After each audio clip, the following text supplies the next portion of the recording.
Vamos a ver qué sucede. Suerte para todos, 1200 metros. Cuadrando Crotone. ¿Listos? Los potros.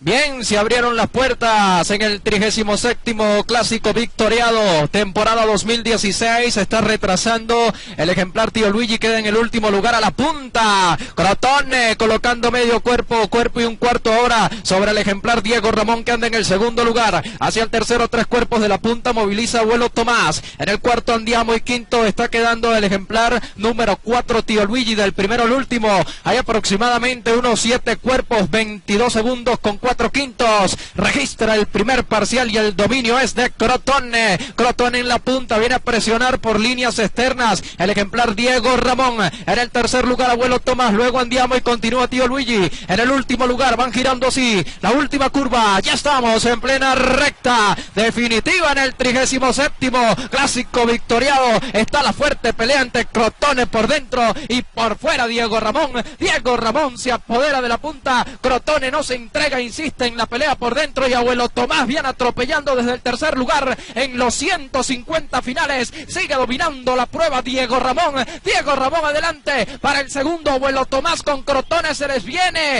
el pupilo de José Francisco D'Angelo. Les ganó Diego Ramón, número 3. A 2 cuerpos en el segundo Crotone, hacia el tercero Abuelo Tomás, en el cuarto Andiamo, quinto cierra la pizarra en el último lugar Tío Luigi.